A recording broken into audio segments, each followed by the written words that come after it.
Olá, seja bem-vindo ao podcast G51, um podcast de informações políticas com o pré-candidato a deputado federal, Geovaldo Miranda. Esse podcast é em caráter pessoal, que tratará de assuntos políticos e de relevância para toda a população. Olá pessoal, sou Geovaldo Miranda, sou pré-candidato a deputado federal e vamos tratar de assuntos de interesse à população. No episódio dessa semana, iremos falar sobre o meio ambiente. Aqui conosco está a Jane Miranda, ela que é bióloga e professora. Olá, Jane, seja bem-vinda. Olá, é um prazer imenso ter sido convidada para fazer parte dessa podcast e estou à disposição ao que se fizer necessário. Obrigado, Jane. Geovaldo está aqui conosco. Bom, sobre o assunto, Jane, qual é o seu olhar, sua visão sobre o tema? O tema meio ambiente. Isso. Né? Então, eu como bióloga desde 1994, me apaixonei pela área ambiental e fui me especializando. Eu tenho pós-graduação em educação ambiental e sou mestranda em ciências e tecnologias ambientais. E o meu forte é na parte legal da coisa. Né? O tema meio ambiente é muito vasto e em cada área tem a lei que rege aquela área. Muito obrigada. E a Política Nacional do Meio Ambiente foi a lei em que propagou as datas comemorativas em relação ao meio ambiente. E o dia 5 de junho é comemorado essa data tão importante que a gente pode, de vários temas, fazer comemoração e encontros que seja necessário para esclarecer alguma coisa à população que, de fato, precisa saber mais sobre a área ambiental. Geovaldo, e sua visão sobre o tema? Como você vê esse olhar, sobre o meio ambiente na gestão política? Olha, quando a gente fala meio ambiente, é a casa que a gente mora, é todo o meio ambiente que vai de educação. Com a educação tem a segurança, saneamento. Então, o meio ambiente, de um modo geral, é muito vasto, muito amplo. Quando fala meio ambiente, tem várias áreas. Então, não tem como a gente chegar e dizer assim, meio ambiente é só isso. Não, é todo o meio ambiente. Na área de floresta, na área de água potável, na área de saneamento, na área de como é que chama?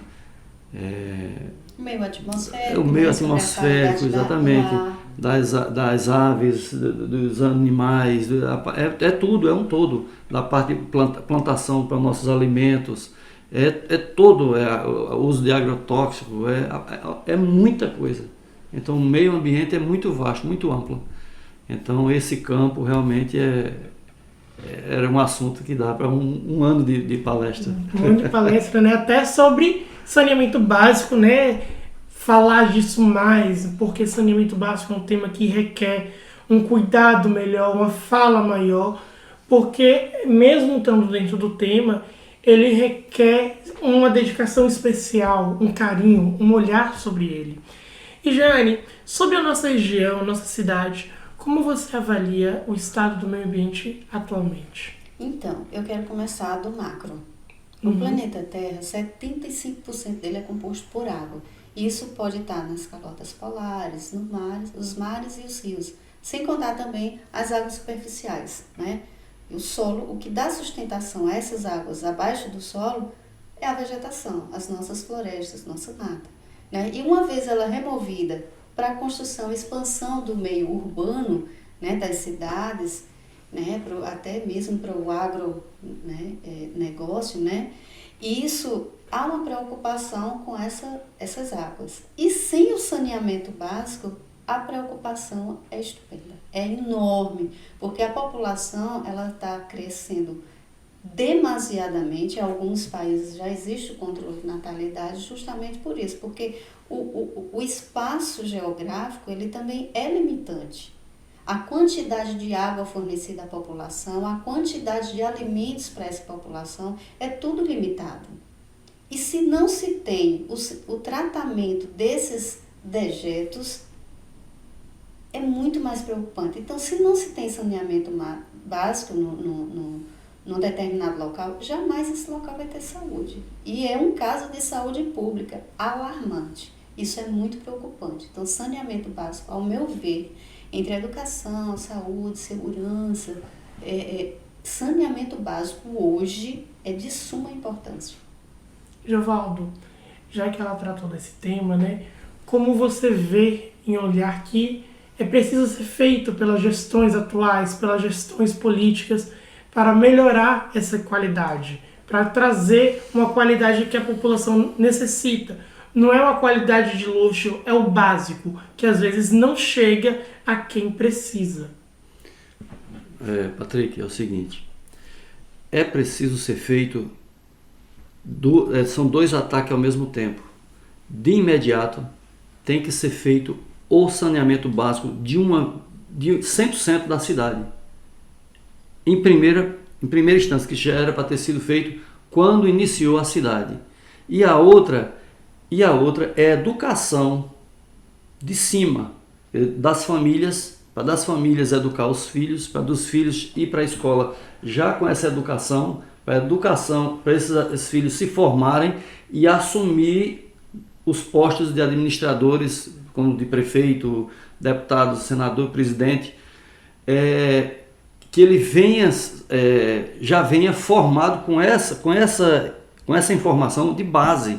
Então a educação tem que ser, tudo isso esbarra na educação, porque como é que você vai chegar e vai dizer, eu vou fazer todo o saneamento da cidade, se você não tiver essa educação, não tiver esse conhecimento, não tiver essa informação, ele não faz. Ele vai fazer festa, vai fazer o que o povo gosta, mas não é o que o povo precisa. O que o povo precisa é de saúde. Para ter saúde, fala-se o seguinte, que para cada dólar, para cada real investido em saneamento básico, economiza-se 3 em saúde. E isso não é só no Brasil não, é em qualquer parte do planeta. Para cada dólar investido em saneamento básico, economiza-se 3 em saúde. Isso é dado, isso é fato. Tá entendendo? A pessoa não adoece, não gasta com remédio. Tá entendendo? Mas é isso que os governantes querem. Esse é o problema. Jane, você que é bióloga, como avalia essa situação atualmente, né? E você que trabalha no dia a dia com isso, você pode dar o seu olhar, né, sobre o que acontece, como acontece, porque assim, às vezes, do papel é lindo, é ideal, mas como é a realidade de fato? Pode nos dizer? Então, se a gente for aos mínimos detalhes, às vezes a gente compra uma briga e fica muito exposto em relação a não é querer saber de tudo. É o seguinte, eu vejo que a lei existe, a necessidade existe, condições para de fato o saneamento básico ser implantado também existe. E nas concessionárias que servem água ao município, elas têm por obrigação fazer o tratamento dessa água que foi utilizada pela população, certo? Exatamente. E os órgãos também ambientais, eu vou da gestão pública até municipal mesmo, que é quem rege a coleta, né, a obrigatoriedade, né, de coletar esses resíduos, o município tem como acompanhar. A concessão de água ela é estadual, mas o município ela pode também implantar o seu sistema de fornecimento de água, bem como o tratamento dessa água. Como isso não existe, toda a população fica à mercê da construção de fossas sanitárias nas suas residências. E aquele que não quer gastar muito, ele escoa mesmo os seus escoamentos por trás de casa, ninguém está vendo, não se tem fiscalização. E o mais interessante de tudo é que quando se tem corpos hídricos tipo lagoas, ela passa a receber todo esse escoamento sanitário do entorno dessa população, do entorno desse não vou dizer condomínio, mas dessas residências. Enfim, essa lagoa, ela passa a não ser mais simplesmente um corpo hídrico de água, ela passa a receber escoamentos sanitários que deveria ser coletado pela própria concessionária, para o tratamento e não ser escoado aos rios, né? Ele tratava, reutilizava, e aquela parte que não consegue, porque ela só pode devolver água aos rios, ela com o mínimo de tratamento, né? Porque o CONAMA 357, ela declara o que é permitido, o nível de água que pode ser inserido ao rio para escoar no mar, porque toda água vai em direção ao mar, né? E a gente vai para o mar, toma um banho de água, né? Tão gostoso um banho de mar, mas o mar ele é composto também pela água que vem dos rios. E essa água poluída, a gente também vem com problemas alérgicos, os peixes são contaminados, os micro-organismos que fazem parte dos alimentos dos peixes, e assim sucessivamente. Então, toda a cadeia ela é comprometida. Então, eu te falo, pela experiência que eu tenho, os corpos hídricos municipais, que a gente chama de lagoas, né? As lagoas de perímetro urbano, eu fiz coleta em 8 lagoas, e todas elas comprometidas por escoamento sanitário, justamente pela falta de saneamento. Se caso essas residências tivessem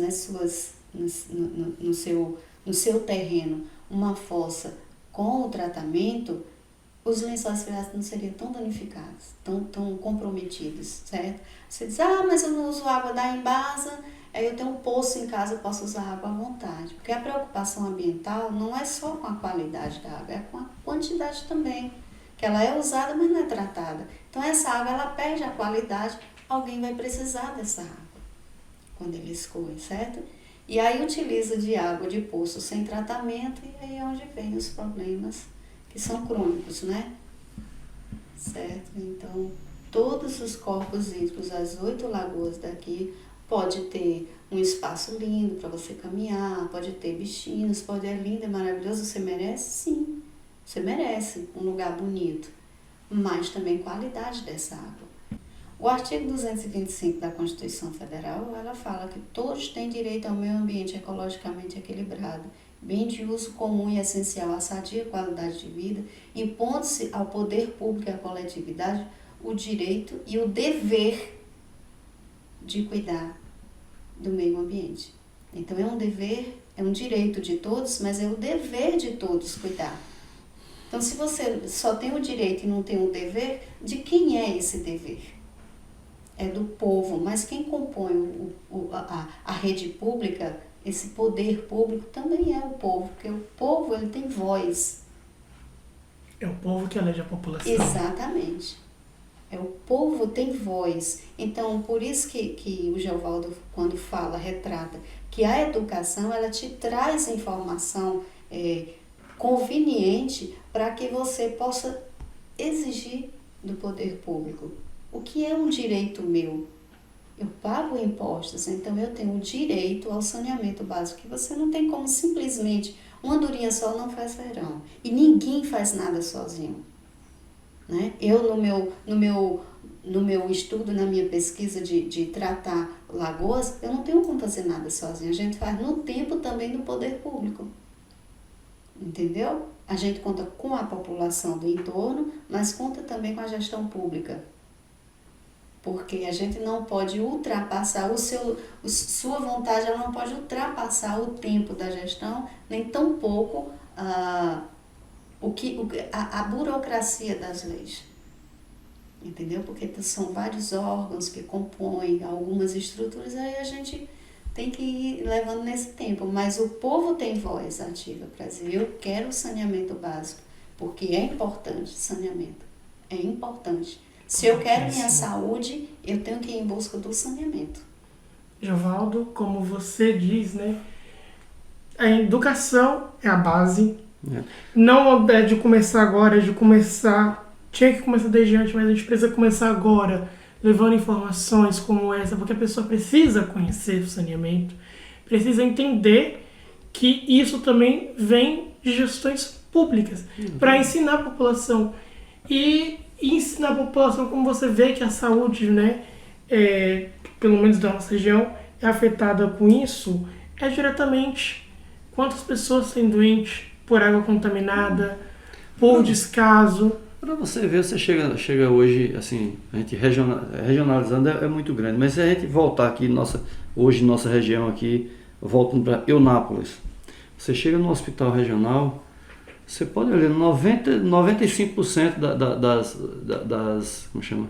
Das consultas, chega lá, é virose. Virose. Que virose é essa que não para nunca? Não tem remédio que corte, por quê? Aonde é que está a raiz disso? Onde é que está o fundamento de tanta virose? Que virose é essa que não para nunca? Saneamento. Você pode ir em cidades, eu rodo esse Brasil afora, ando muito. Você chega em cidades que é 95% de saneamento, você vai no hospital, o que chega é gente com perna quebrada, com braço quebrado, fazer operação. Virose não existe. Não existe.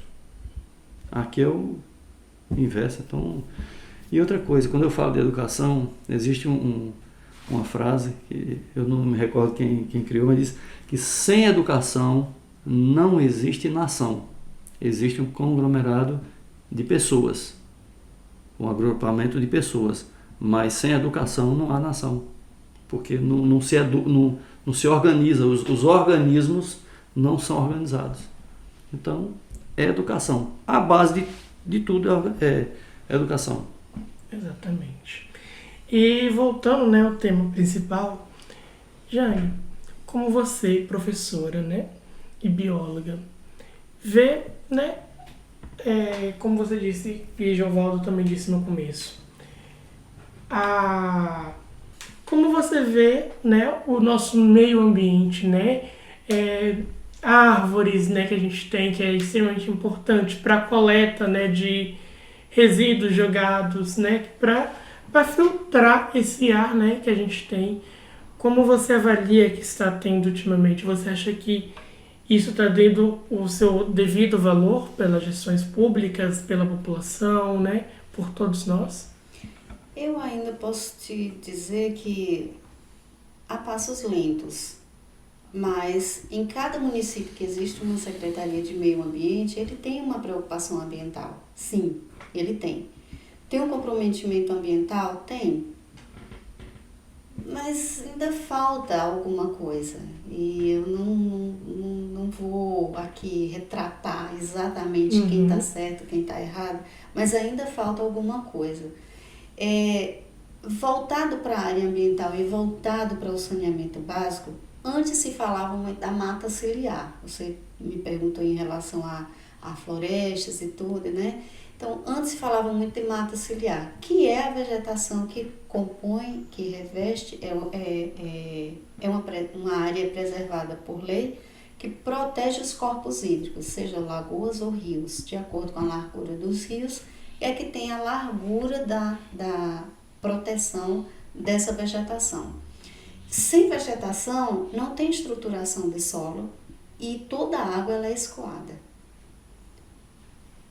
É assoreado os rios ficam cada vez mais rasos, as águas, quando vem a chuva, ela tem que ter espaço de correr. Aí se o rio está raso, se os rios estão rasos, ela vai alargar cada vez mais e vai levando tudo, porque a força da água é dela.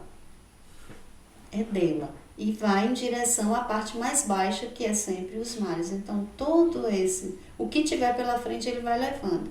Então, com o meio ambiente comprometido, se perde qualidade do ar, qualidade da água, estruturação de solo é comprometida, não se tem abelhas, não se tem reprodução das plantas, toda a fauna e flora é comprometida. Então, o meio ambiente acabou o controle, o equilíbrio ecológico, acabou essa qualidade de vida de muitos seres. E quem paga realmente são Carl Linneu falou que o homem, né, é o Homo sapiens, né, ele é o único ser dotado de sabedoria e de inteligência, né? Então é isso que eu estou buscando no ser humano, a inteligência para que cumpra esse artigo 225, né, que ele tem o dever, mas ele tem o direito de preservar, de conservar, entendeu? Pode ter. Em uma época dessa, eu fui abordado para saber de quem era a culpa desse desmatamento que tem aqui na região. Eu falei, rapaz, não vamos procurar quem é culpado, não. vamos procurar uma maneira de replantar, fazer um replantio. Não, mas você acha, Evaldo, quem é a culpa? Bom, quando eu cheguei aqui na região, a pessoa só conseguia um financiamento se ele tivesse pelo menos 50% da fazenda desmatada, senão ele não tinha financiamento. Então já existia uma pressão para que você desmatasse. Só que o pessoal foi além. Quer dizer, 50%, metade você produzia, metade você mantinha. Certo? Só que o pessoal foi muito além. Então, hoje, ele disse: o que é que a gente pode fazer para fazer o replantio? Bom, isso aí, quem ganhou dinheiro com o desmatamento tem que voltar fazendo replantio. Não sei como, não sei qual é o mecanismo, mas vai ser essa forma. Se você ganhou dinheiro com o desmatamento, você vai ter que agora fazer replante.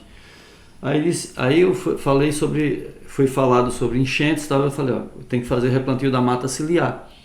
Aí disse: o que é que os governantes podem fazer? Eu disse: olha, se os governantes pegassem todo final de semana grupos de escola, de alunos, junta lá 10 ônibus, 20 ônibus, cada ônibus responsável, 2 professores, cada aluno é responsável a plantar 30 árvores, ou 15, cada um cava 30 buracos e outro cava 15, planta 15, ou sei lá, 30 árvores, 30 plantio, como chama? Como é que chama? A planta? Mudas, pronto. Mudas, vai um caminhão para um setor com os alunos. O que é que vai ser gasto? Eu quero saber qual o fazendeiro que não vai ter o prazer de dar alimento para esses alunos, que é uma festa, e vai fazer um replantio da mata ciliar da fazenda dele. Ou seja, a mão de obra de graça dos alunos, que vai ser uma aula para os alunos, vai ser educação, aquela educação que eu estava te falando. Essa educação de o cuidar, o pertença, que o meio ambiente pertence a você, mesmo sendo na fazenda de seu fulano de tal, mas o meio ambiente é meu. Você está entendendo? Então esse sentimento de pertença que acabou, de patriotismo. Porque lá em Pernambuco tem enchente, não é comigo, mas o meio ambiente é meu. Está entendendo? Então esse sentimento de pertença, todos os alunos vai estar ali, vai estar plantando aquela mata ciliar. Eu quero saber quantos alunos tem em Eunápolis. Você está entendendo? Pega e enche de aluno, leva para. Não precisa ser tudo de uma vez só, mas sempre ter setorizado. Ora, não tem os ônibus escolares? Final de semana está parado? Vai fazer um treinamento desse, de pertença, e vai plantar na mata ciliar. Todo fazendeiro, você pode chegar, o fazendeiro, seja lá quem for, ele tem o maior prazer do mundo fazer uma festa ali e está plantando nas beiras do rio dele. Ele sabe que em 10 anos, eu vi uma palestra esses dias, um fotógrafo mundialmente conhecido, um tal de Chico, Francisco, eu não conheço, não lembro o nome dele todo, mas ele é conhecido como Chico. Ele comprou era um sítio que foi do pai dele, mas ele secou, acabou tudo, o pai vendeu, ele foi para fora, ganhou muito dinheiro, comprou esse sítio de volta e ele começou replantava, trazia carro-pipa para aguar, ele levou 10 anos fazendo isso. Em 10 anos voltou todas as nascentes de quando ele era criança, ele foi marcando onde é que era e já estava tudo seco. Voltou as nascentes, voltou os lagos, agora tinha um riacho que ia, virou um córrego e estava indo para o grande rio. Você está entendendo? Então, por que não se faz isso? Vai dar trabalho a quem? Está entendendo? Vai ser educação para os alunos. Você vai na Veracel, pede aí um caminhão de muda para fazer um negócio desse, a Veracel, acredito que a Veracel doe. Certo? E mesmo que não doe, faz a educação, pega essa quantidade de meninos, cada um fazendo como é que chama? Replantio. Como é que chama? Das mudas, mas tem, como é que chama? um setor que faz... Semeadura, a sementeira? Sementeira. Por que a prefeitura não pode? Tantos espaços que a prefeitura tem, porque não faz uma sementeira? Cada semana, uma escola faz plantio de um pau-brasil, de jacarandá, jiquitibá rosa, tantas outras árvores que eram nativas da região. Tá entendendo? Por que não se faz isso? Ou porque eu não sei, mas pode ser feito? Pode. Depende de quê? Vontade. Vontade. Dizem que o ser humano é o único ser que tem vontade. Você não vê um gato, chega e diz, eu não vou beber esse leite porque esse leite é tipo A. Eu vou morrer de fome, mas eu não bebo porque o leite é tipo A. Não é tipo A. E o ser humano não, ele diz assim, eu não concordo. Eu morro de fome, mas eu não como. Ele tem vontade. Então, estou esperando esse ser humano ter vontade e fazer com que implante essa educação para que a gente tenha gerações sadias. Esse é meu desejo, essa é a minha vontade, de viver no meio ambiente sadio. E Jeane, né, fazendo isso, incentivando as pessoas, vão ser novos biólogos, novos pesquisadores, exato, né? Vamos reflorestar a mata, sim. Que hoje a gente vê o que acontece. Esse foi o nosso podcast. Muito obrigado. Alguma consideração final, Jane? Sim. O dever de cuidar para as presentes gerações é nosso, assim como diz o artigo 225 da Constituição Federal, que para mim é como se fosse uma Bíblia, certo? E eu acho que qualquer pessoa que lê esse artigo, ele se sensibiliza em relação ao que eu posso fazer pelo meio. O que eu faço na minha casa está correto em relação ao lixo seco, lixo molhado? Ah, mas chega lá, o lixo pega, todo mundo pega o lixo, vai para o mesmo lugar, sem seleção e tal, sim. Mas eu estou fazendo a minha parte? Eu pego casca de verdura e coloco num saquinho e o lixo de banheiro é no outro? Sacolas plásticas, que o catador, esse nome catador eu não gosto, mas o reciclador que vai em busca do teu resíduo para reciclar, né? Porque é um conjunto, né? O meio ambiente é um conjunto de coisas. Eu coloco a garrafa PET lá junto do vasilhame que dá para aproveitar, facilitar a vida dele, eu faço isso, vidro na caixa de papelão, né? Eu faço isso. Então, aquela pessoa que lê o artigo 225, que realmente sente nas entrelinhas, o que é meio ambiente, ele faz isso. E o que eu gostaria de colocar é, seja realmente um ambientalista nato. Você nem precisa ser biólogo igual a mim, porque eu sou desde 94, né? Já estou há muitos anos na área. Mas assim, nem sempre eu como cidadã, antes de ser professora, antes de ser bióloga, eu consigo fazer isso, porque às vezes o conjunto da obra não te deixa ir mais além, entendeu? Obrigado. Joval, por uma consideração final? Agradeço pelo convite, agradeço a todos os ouvintes e agradeço também É um prazer, sempre que precisar pode me chamar. Estou aqui à disposição, em nome da população, da sociedade e visando esse que está ouvindo a gente agora, que não somos perfeitos, mas a gente tenta sempre acertar. E o que eu puder fazer de ensinar, que eu possa ensinar a alguém e ele aprender comigo, mesmo que tenha sido só nesse breve momento, eu já me sinto feliz. Muito obrigada. Obrigado a todos e fiquem com Deus. Nós agradecemos, né, a participação de Jeane, Jovaldo aqui conosco. Conosco na redação estive eu, Patrick Ferreira, Jefferson, né? Então a gente agradece. Siga-nos nas redes sociais, que vai estar aparecendo para vocês, tanto na tela, no nosso canal do YouTube. Estaremos em todas as plataformas digitais, como Anchor, Deezer, Spotify e muitos outros.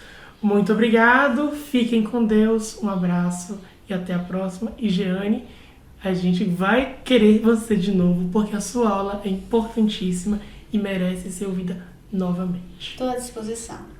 Para mim é um prazer, muito obrigada e parabéns à Sociedade de Eunápolis, ela está crescendo e tem muito a melhorar. E eu ainda digo, pela disponibilidade de vários profissionais em várias áreas que puder ajudar a população a entender a importância do meio ambiente. Isso é sempre bem válido. E Geovaldo caiu num tema bem legal e posso te garantir que vai ver retorno. Vai ter o retorno, porque a população gosta de quem se preocupa com ele. Excelente. Obrigado a todos e fiquem com Deus.